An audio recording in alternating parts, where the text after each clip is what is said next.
படத்தோட கதை என்னங்கிறது எனக்கு தெரியும். என்னென்னா, நான் ஒரு சின்ன கேரக்டர் பண்ணியிருக்கேன். ஆனால் அந்த ட்ரெய்லர் பார்த்த உடனே ஒரு பெரிய தாக்கமே நமக்குள்ளே ஏற்படுத்துது. இம்மீடியட்டாக கனெக்ட் ஆக முடியுது.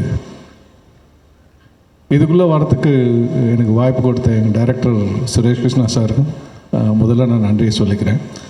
எனக்கு 2 பேர் போதும் அதில், வைஜிஎம் அண்ணா and director Suresh Krishna sir. YGM அண்ணா கூட நான் யுத்தம் செய் பண்ணும்போது நிறைய நாள் நைட் ஷூட் தான், மிஸ்கின் சார் ஷூட்டில். அவர் ரொம்ப நல்லா விசில் அடிப்பாருங்கிறது உங்களை எல்லாருக்கும் தெரிஞ்சிருக்கும்னு நினைக்கிறேன். பட் நான் அதை அனுபவிச்சிருக்கேன். அந்த நைட் ஷூட்டில் ஒரு பிசுறு தட்டாமல் அவ்வளோ அற்புதமாக விசில் அடிப்பார். நம்மளுக்கு சின்னோண்டு எதாவது பண்ண தெரிஞ்சாலே நம்ம ஊர் புறத்தான் மட்டும் அடிப்போம். அவ்வளோ அற்புதமாக பண்ணுவாங்க. ஆனால் அது எத்தனை பேர் தெரியும்னு தெரில. பட் நான் அந்த ஷூட்டில் முழுமையாக அதை ரசிச்சிருக்கேன். அவர் விசில் அடிக்கும்போது நான் மைக்கை பிடிப்பேன். ஏன்னா யூனிட்டில் வேலை பார்க்குற அத்தனை பேருக்கும் அது அவ்வளோ ஒரு உற்சாகத்தை கொடுக்கும். எப்படி இது செய்கிறீங்கன்னா, எனக்கு பாடணுன்னு ரொம்ப ஆசை ஜேபி, பட் எனக்கு பாட வராது. அதனால் விசில் அடிக்க ஆரம்பித்து அது அப்படியே செட் ஆகிடுச்சு அப்படின்னு ரொம்ப கேஷுவலாக அது சொன்னார். ஸோ அவ்வளோ பெரிய ஜாம்பவான் கூட நான் அப்போ நடித்தேன். அதுக்கப்புறம் இந்த படத்தில் ஒரு சின்ன கேரக்டருக்கு என்னை கூப்பிட்டுருந்தாங்க. ஆனால் அந்த கேரக்டர் நீங்கள் ட்ரெய்லரில் பார்த்தது தான். சாரி கேசி சரியில்லை அப்படிங்கிறது கனி சார் சொல்லிட்டு இருந்த மாதிரி தான். சில நேரத்தில் ஹால்லேருந்து எழுந்துச்சி ரூமுக்கு போவேன். ஏன்னா போய் சேர்ந்தப்புறம் ரூமில் போய் நின்றுட்டு எதுக்கு இங்கே வந்தோம் அப்படின்னு ஒரு சின்ன ஒரு லேப்ஸ். அது ஏஜ் ரிலேட்டடாக இல்லை என்னன்னு தெரியாது. நிறைய விஷயங்கள் ஞாபகம் இருக்கும், நிறைய விஷயங்கள் சட்டுன்னு மறந்து போவோம். ஏந்திரிச்சு வந்து ஒரு இடத்துலேருந்து இன்னொரு இடத்துக்கு போகும்போது மைண்டில் இருக்கும். நடுவில் வேறு ஏதோ ஒரு ஃப்ளாஷ் ஆஃப் தாட்டில் எதுக்கு அங்கே போனோங்கிறது மறந்து நிற்போம். அந்த மாதிரியான ஒரு பொசிஷனில் தான் வைஜிஎம் அண்ணாவோட கேரக்டர் வரும். அதை டிக்ளேர் பண்ணக்கூடிய டாக்டராக தான் நான் அங்கே வந்திருக்கேன்.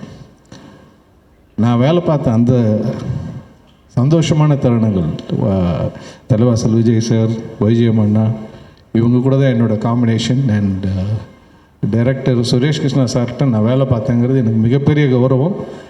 எனக்கு அவர் பேர் அவ்வளோ பெரிய மரியாதை உண்டு.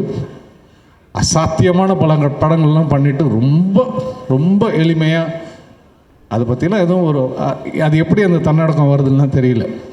அது இயல்புலே இருக்குது போல இருக்காது.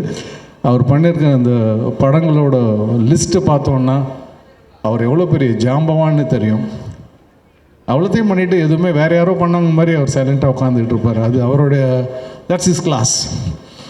அவர் பேச்சிலையோ எங்கேயுமோ ஏன்னா நம்மளை அறியாமல் கொஞ்சோண்டு நம்ம ஜெயிச்சிட்டாலே கொஞ்சம் அகந்த மண்டைக்கு வந்துடும். பட் அதை அவர்கிட்ட நான் பார்த்தது இல்லை.